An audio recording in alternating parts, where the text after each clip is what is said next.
This is Dr. Sidney Tyson. I would like to share with you a video of the phacoemulsification of a dense white cataract.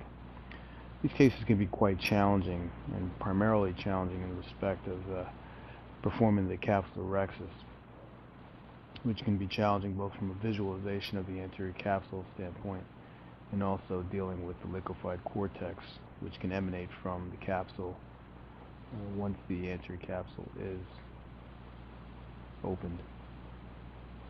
Here you can see we're using trypan blue in order to stain the capsule and aid in visualization,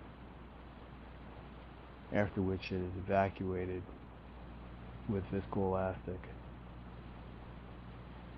What I like to do is use a 25 gauge needle to make an initial stab incision into the lens, right through the anterior capsule.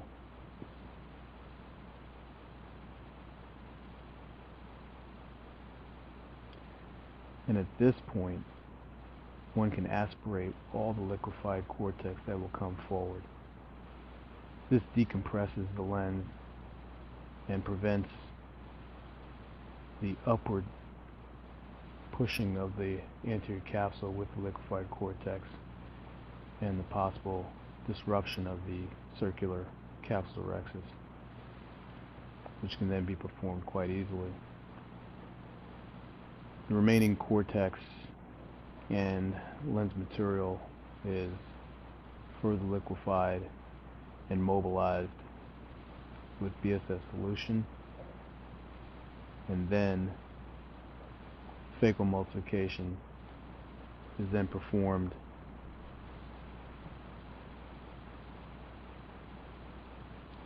I use a bowling technique where the central core of the lens is removed.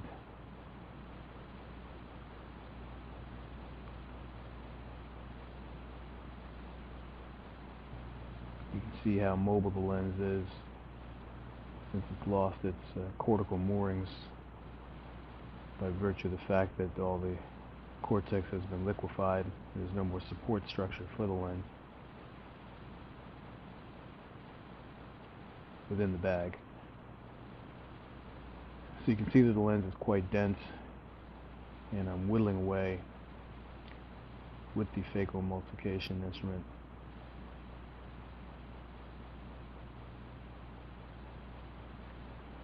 Then we go from a vacuum setting of 60 with an aspiration of 20 to a higher vacuum setting, roughly 400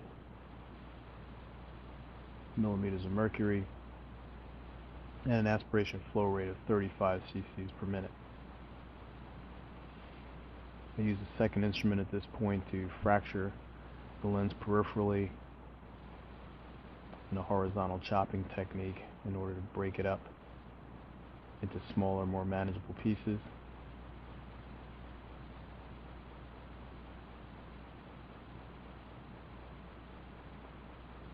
And then proceed to chew up the remaining lens, which are now in nice bite-sized pieces, if you will.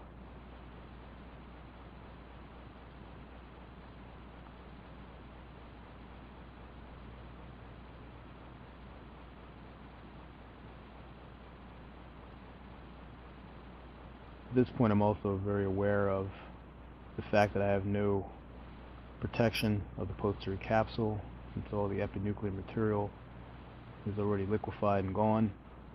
So I do use the second instrument as a barrier for the posterior capsule to keep it from bounding up into my phaco tip with any surges that may occur. As you can see, there's very little remaining cortex basically in the capsular bag fornices, and that is removed with a curved IA tip.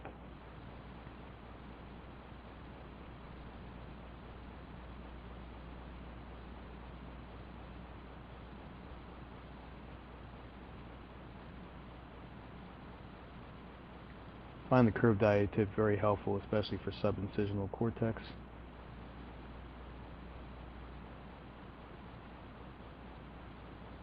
And it makes my job a lot easier.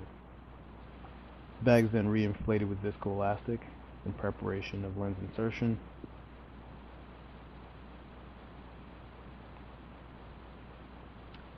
And then a foldable acrylic lens is then placed into the capsular bag.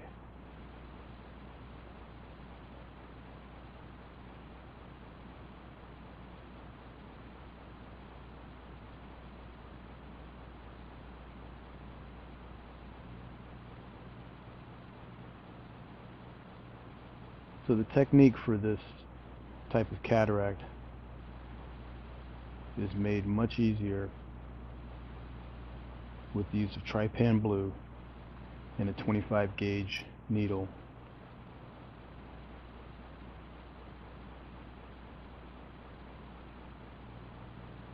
So I hope you enjoyed the case, and thank you for watching.